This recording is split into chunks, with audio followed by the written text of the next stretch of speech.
Halo saudara-saudara, kita sekarang membahas lagi tentang kampanye capres. Tetapi ini bukan kampanye capres, cuma membahas tentang kampanye capres.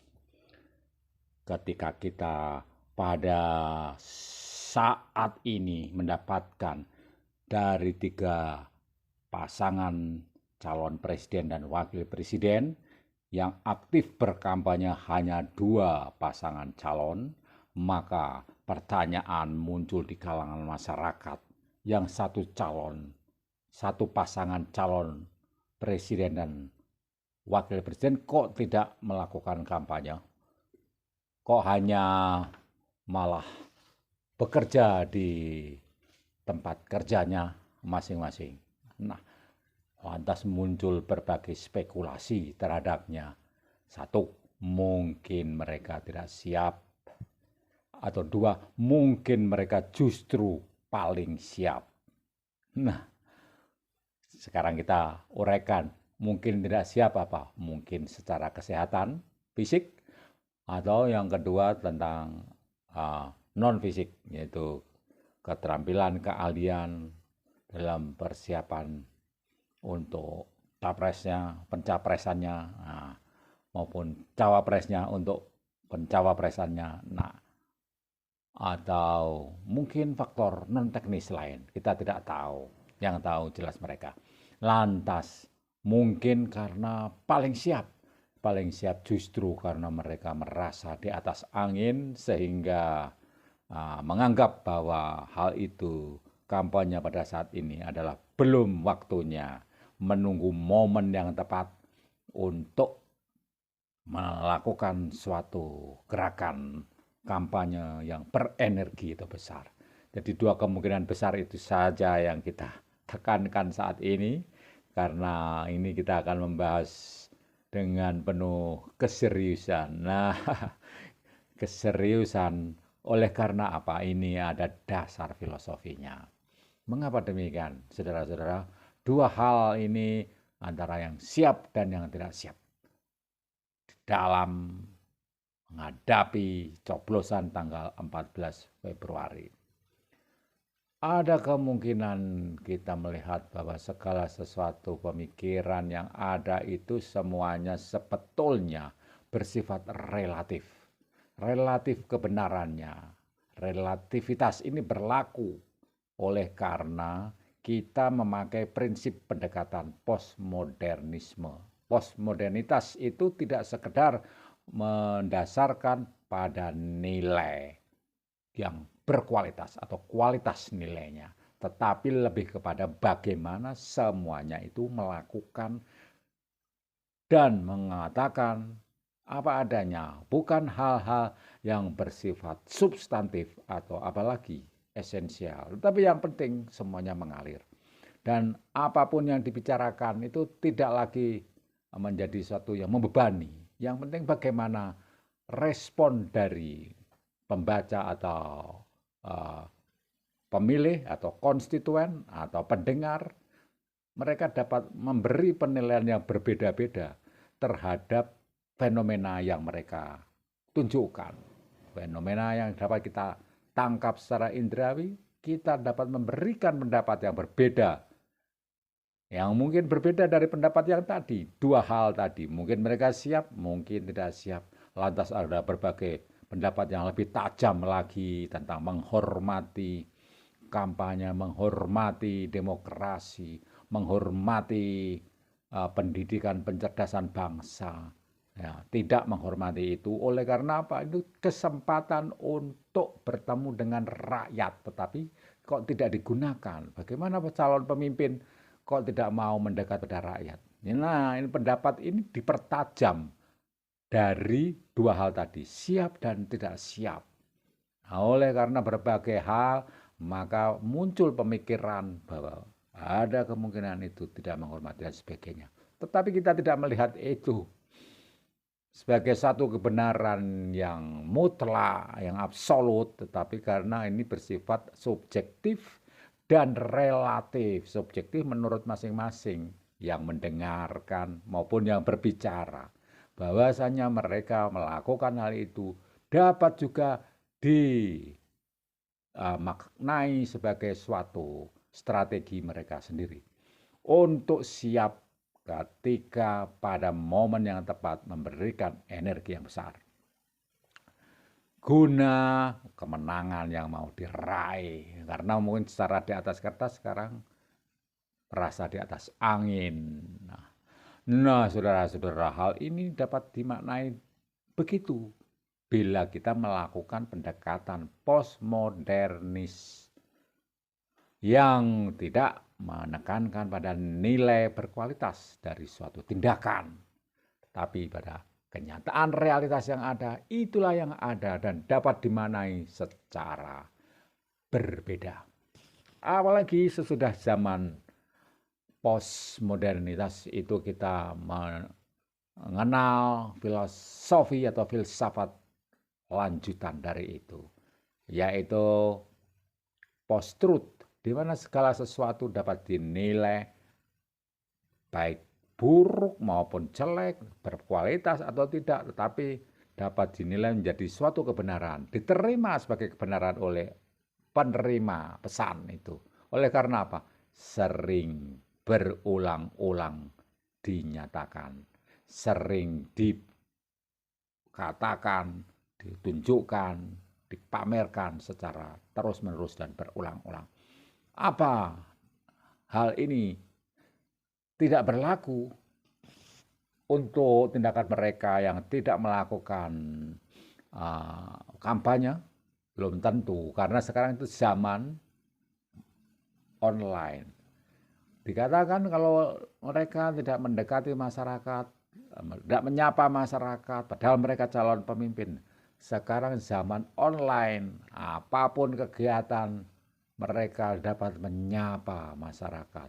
Walaupun mungkin nilai penghormatannya berkurang oleh karena secara online, secara TikTok, secara Instagram, secara YouTube, dan medsos yang lain, Facebook, televisi.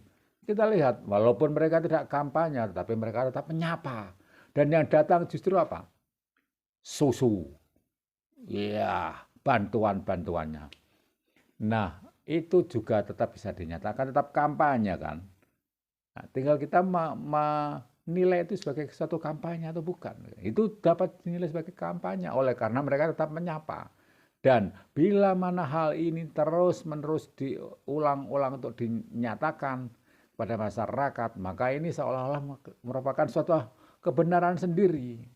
Kebenaran sendiri bahwa yang mereka lakukan itu hal yang benar dan tetap memperhatikan masyarakat. Dan mereka tidak terbebani oleh kemenangan, oleh glorifikasi, oleh nilai-nilai yang digembar-gemborkan atau yang disuarakan, dikampanyekan. Walaupun mereka seolah-olah tidak menunjukkan suatu pengglorian atau kampanye yang besar dan memikirkan semangat, memikirkan salam-salam yang bagus untuk Indonesia unggul dan maju. Tetap tidak bisa secara hitam putih itu kita tangkap bahwa mereka tidak melakukan upaya itu. Karena apa yang dinyatakan oleh mereka dengan santai, dengan sekarang ini tidak seserius dua pasangan yang lalu. Itu kita tidak dapat serta-merta itu dikatakan mereka tidak berusaha. Justru mungkin mereka melakukan suatu tindakan yang sesuai dengan konteks kekinian zaman sekarang, zaman kontemporer yang nilai-nilainya berbeda dari zaman sebelumnya. Nah, makanya kita melihat strategi dari yang pertama itu berbeda dari yang kedua dan yang ketiga sekarang. Artinya dari tahun 2014 salah satu calon itu sudah menjadi calon dan ikut kampanye dan ikut kontestasi dan berkampanye. Tahun 2019 juga begitu, tetapi kalah. Dan strategi yang dipakai pada saat itu jelas jauh berbeda dengan sekarang. Zaman dulu itu mereka mengatakan dengan berkampanye itu dengan glorifikasi, dengan kampanye besar-besaran, dengan semangat meluap, dengan slogan-slogan yang gegap gempita, dengan memakai simbol-simbol kejayaan Bung Karno pada masa lalu. Luar biasa, dan bergemuruh pengikutnya begitu banyak. Seolah-olah Indonesia terbelah dua pada saat itu. Ada kelompok A dan kelompok B, yang satu dengan nilai-nilai patriotisme yang luar biasa. Nah, sekarang hal itu tidak digunakan oleh pasangan calon ini yang mengangkat calon presiden yang sama ini. Yang digunakan justru gimmick-gimmick, ya lucu-lucuan, kartun dengan AI, artificial intelligence, ya dengan animasi, dengan tarian-tarian atau TikTok joget jek-jek yang gembira, riang gembira, dengan alasan menurut banyak orang, ini sesuai dengan tipikal anak muda generasi terbaru dalam pemilu saat ini, pilpres saat ini, yaitu generasi Z. Jadi strateginya sudah jauh berbeda dan pendekatannya soft, ramah, tidak lagi kaku dan tegas, tidak menunjukkan ketegasannya seperti zaman dulu. Walaupun backgroundnya dari militer yang tegas, tapi sekarang tidak. Bahwa pendekatan pada masyarakat itu menyesuaikan dengan target grupnya dan masyarakatnya. Nah, ini makanya kita tidak dapat menilai bahwa hal ini melupakan nilai-nilai mulia, nilai-nilai berkualitas. Tidak bisa kita mengatakan serta-merta hanya demikian, karena soal nilai-nilai berkualitas itu, soal kualitas itu sendiri sekarang pembahasannya bisa didialektikan dengan berbagai macam pendekatan dan pemikiran. Nah, yang disebut dengan berkualitas belum tentu harus dengan kaku, dengan semangat bersorak-sorai, dengan gegap gempita, dengan program-program yang jelas, terukur, dan serius untuk membahas itu semuanya. Yang berkualitas itu lebih bisa pada tindakan dan bagaimana praktik-praktik yang mereka berikan itu menyimbolkan keseriusan di dalam tindakan bekerja untuk masyarakat itu. Makanya yang dibagi justru susu dan lain sebagainya. Perhatian-perhatian yang bersifat konkret dengan program-program konkret yang merupakan kelanjutan dari program pemerintah yang ada, yang sudah dilakukan, dan mereka mau melanjutkan dengan program-program konkret itu, bukan lagi dengan konsep-konsep, dengan gagasan-gagasan yang masih bersifat teoritis oleh karena belum teruji di dalam program yang sudah dilaksanakan. Nah, jadi kita tidak bisa mengatakan bahwa mereka tidak serius dalam hal ini. Pasti menggunakan konsultan-konsultan yang profesional terhadap perkembangan budaya yang kontemporer, kekinian, milenial, bahkan generasi Z saat ini. Nah, sekarang kita bahas dua kubu yang lain yang tidak melakukan pendekatan seperti ini. Tetap dikatakan ada dua hal tadi.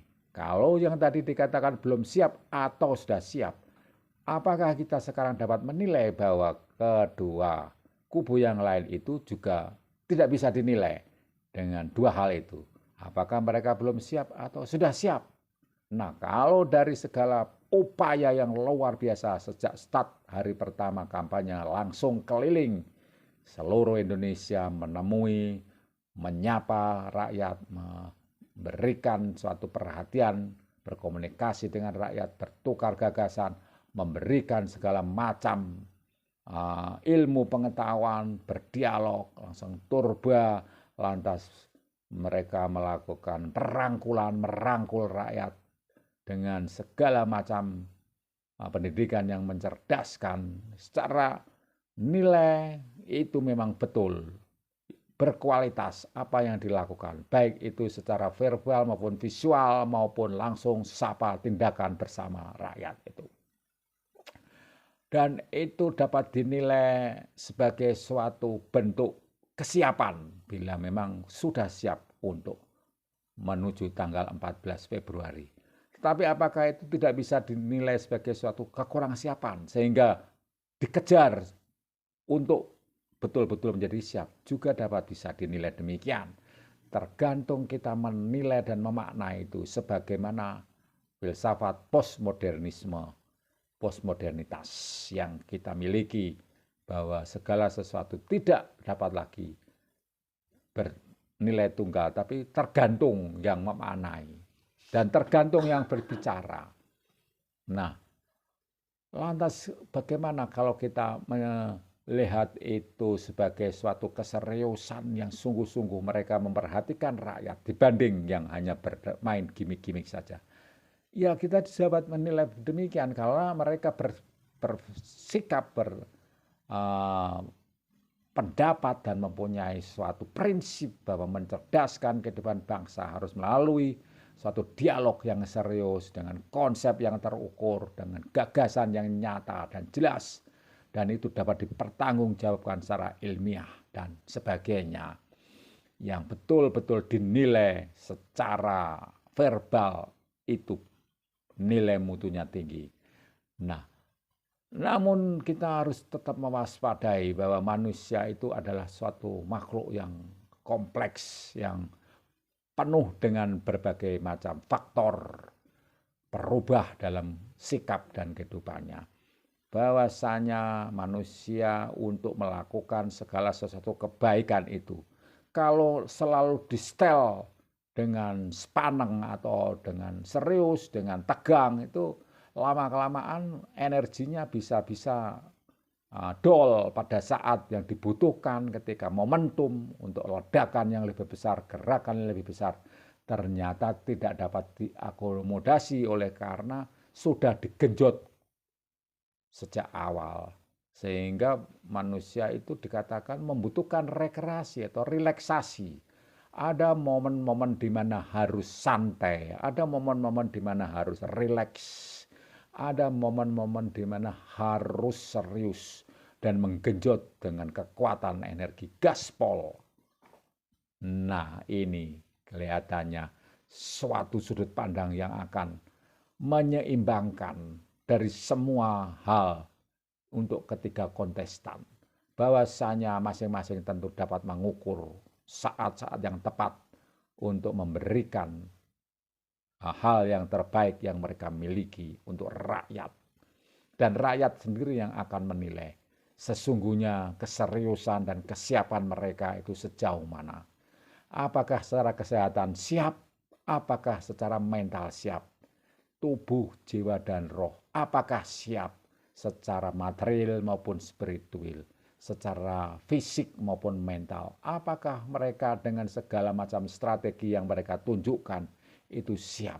Karena kalau yang serius, betul-betul serius secara terus-menerus, itu pun juga bernilai bagus, bahwa keseriusan mereka adalah sebuah kebenaran, sesuai dengan post-truth juga. Sebaliknya dengan yang santai, bahwa keseriusan mereka dalam hal yang santai itu juga adalah kebenaran. Yang serius dengan keseriusan mereka dengan konsep berbagi, saling bertukar pendapat, merangkul masyarakat, langsung terjun masyarakat, menjumpai dan menyapa masyarakat setiap hari. Itu juga merupakan sebuah nilai kebenaran. Tergantung kita sekarang mau memadukan kesemuanya itu dalam konstelasi yang seimbang untuk alam semesta, untuk kebenaran, untuk esensi, untuk hakikat yang bagaimana. Karena bagaimanapun juga semuanya itu ujung-ujungnya adalah mencapai keseimbangan baru.